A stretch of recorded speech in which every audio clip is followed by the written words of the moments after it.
Hello, and welcome to another installment of Treppin's Tips. In this video, we are going to be showing you Lonestar, and we're going to be doing a build/guide for it. In this building guide, I mostly went for the dynamite and the blaster.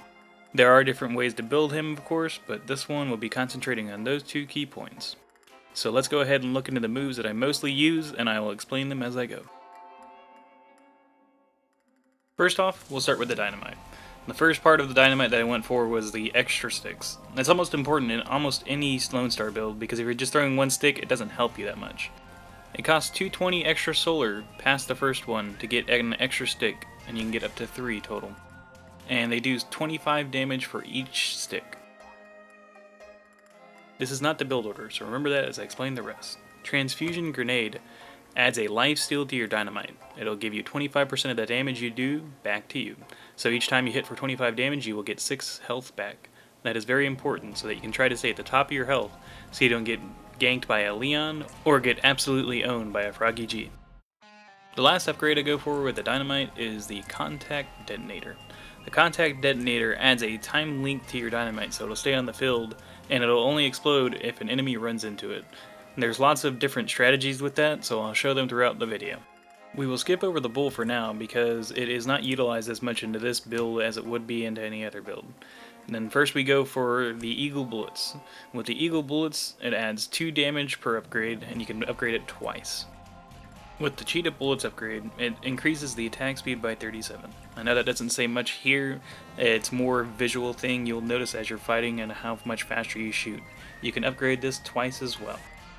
The last upgrade on the bullets is the Crystal Eagle Bullets. This one does the same as 2 of the regular Eagle Bullets, but it does it at a 80% less cost, and it gives you that 4 damage that you would get if you bought 2. We're stacking damage here, so it's important to get both of those instead of the other ones, so that you can attack fast with 13 damage per bullet.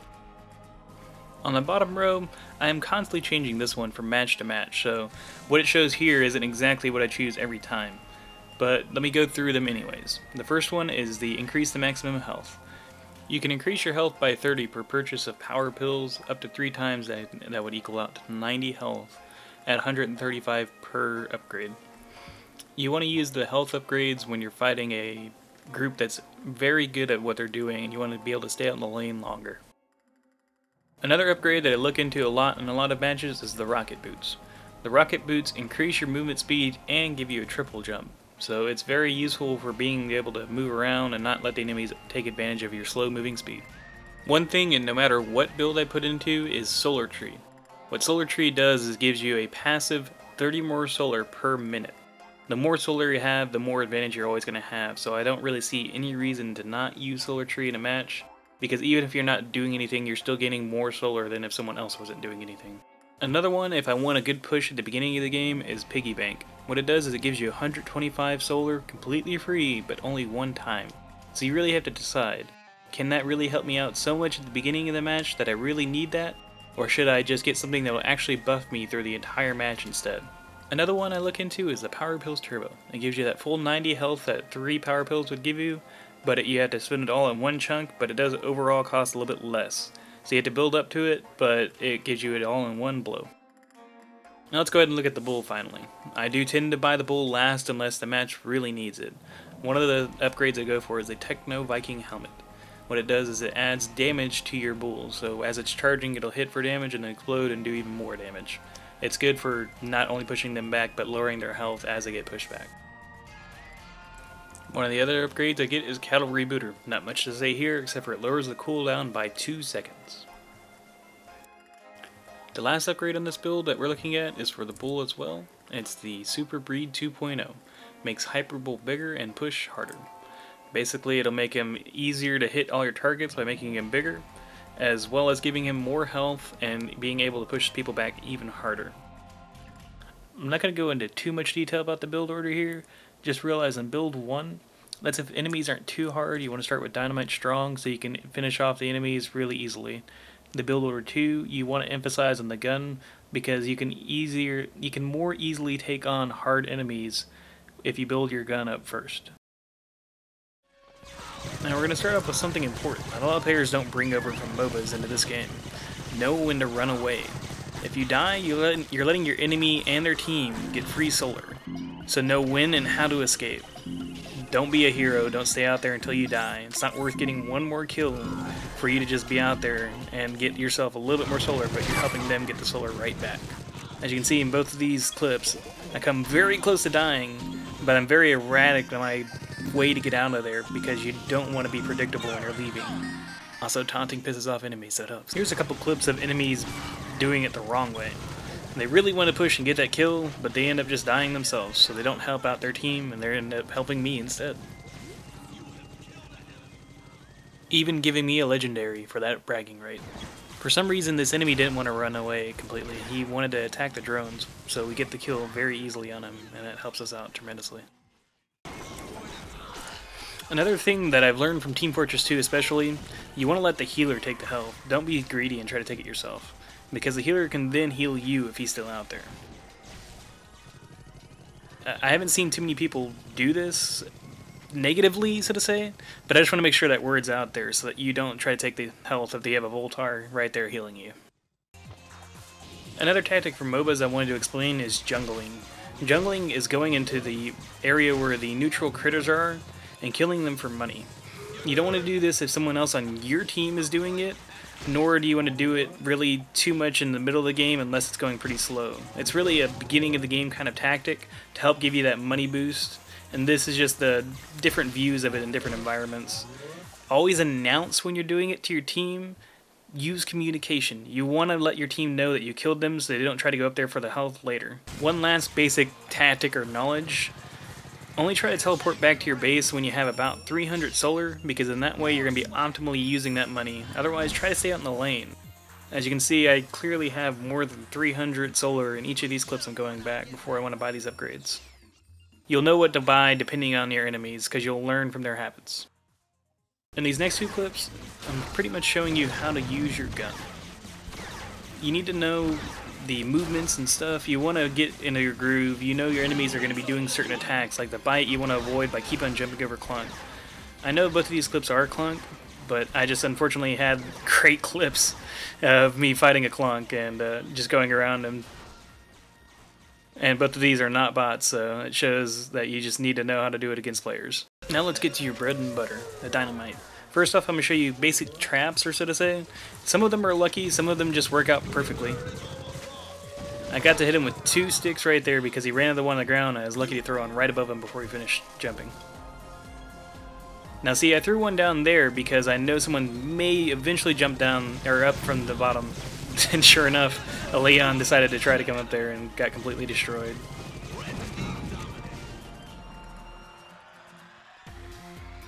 Next up on the second map, a lot of enemies like to jump onto that part to get the jump pads there to get away from enemies.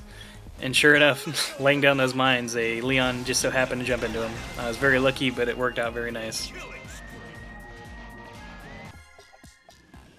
Also, traps can kind of be set on accident. If you miss, don't worry, because they're going to be there for 20 seconds, so the enemy may forget and just may end up falling onto them like this Clunk does. And because the Leon was cocky and to try to defend him, I was able to get him killed as well.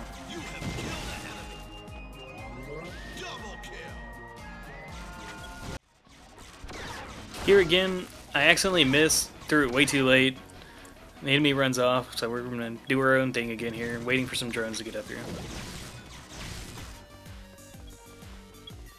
The Leon comes back, surprisingly, not with much more health. Forgot that I laid them there, and gets killed by him. Now in this clip, I do get pretty lucky. What ends up happening is the other team's Leon runs into both mines that I had laid out, and then our team's Leon is able to finish him off. Very nice job. Here, we're near the end of the match, so I was trying to keep that path closed down, and a Froggy G I ignore, but it's for a good reason, because he ends up running into all those mines I just placed, giving me a free kill. A good tactic that I developed with going against Leons is to throw some mines behind yourself, because they'll get cocky and just run up right behind you trying to get you. Leon got completely destroyed because there was too many mines on the ground. Now let's get into the next part of the dynamite, contact sensitive. You want to throw your dynamite or directly hit your enemy because you can get them for a surprise like crazy. Against this Froggy G and Leon here, I'm using the dynamite directly on them instead of setting up traps. It works out very nicely because you can do 75 burst damage to them right away.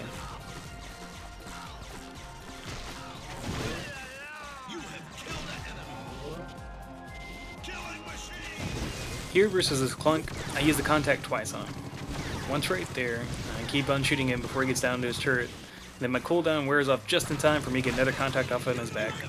Contact works very well against Yuri, because he won't expect it, and you just jump up at him, you're right in his face, and throw a 3-6 right onto him, burst of 75 damage. Here it's a few shots of me going against a Yuri that just couldn't quite understand what I was doing, or could not combat against what I was doing to him. Here I'm teamed up with my friend, and we were able to take it down a Clunk very easily with that contact. I love using contact damage against Yuri, it just works so well. Here's a couple of clips of me doing another Yuri.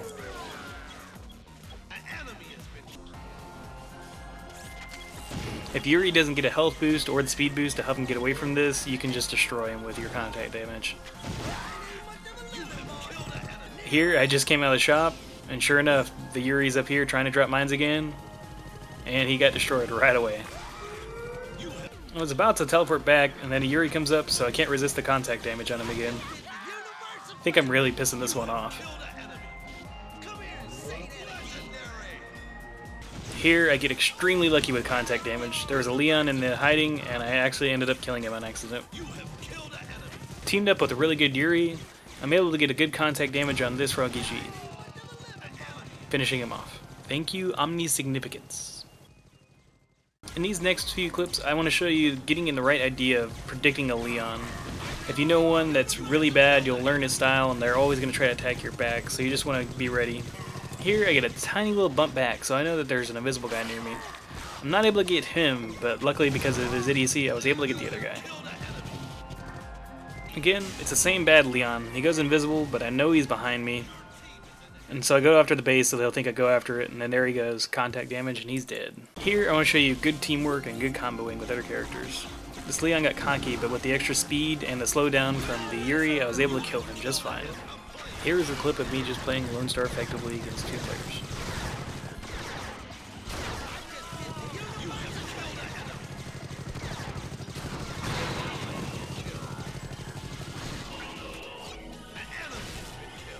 Here is some more great teamwork with another Yuri.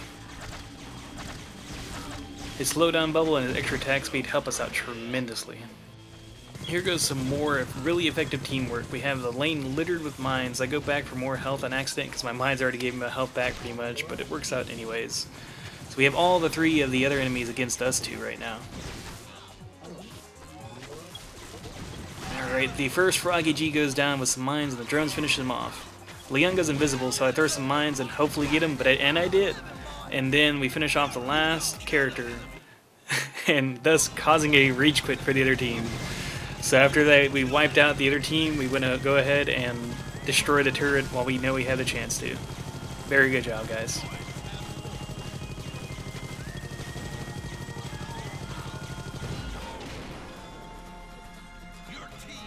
In this next clip, I wanted to show an effective tower dive. Tower diving is going after the enemy even though you know the tower is going to be damaging you. You can only really do that when you have enough health. I end up having enough health to take out the other two guys as well. Let's see how I do it. Now I'm going to use my effective gunplay again against this Leon, which works out tremendously well, and I get the triple kill wiping out the team.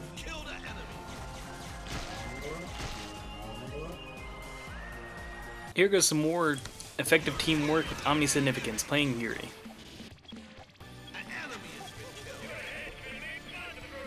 The Clunk comes back with not too much full health, thinking he can get us, so we go ahead and finish him off. With the mine and my high shooting damage, we finish him off. For the last gameplay clip, I wanted to show us going against the team to wipe them out at their base so we can go ahead and finish off the game.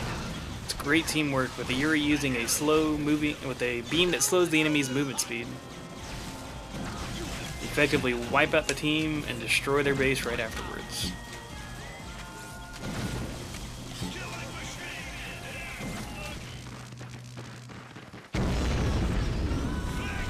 Very nice finish, and let me go ahead and show a little bit of bragging rights of Lonestar being effectively used. You can have really good ending scores. This one was 11-1.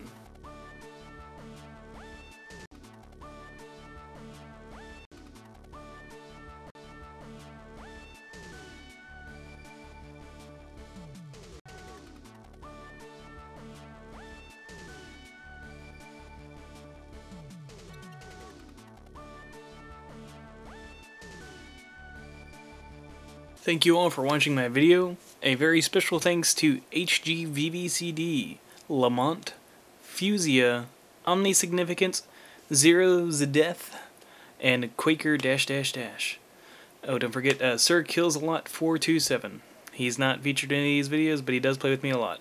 And Quaker, thank you for giving me a challenge. It was very nice to play someone that can play very well. Thank you to everyone else as well. Please subscribe. Add me as Jalean on PS3, and I may play with you. Thank you again.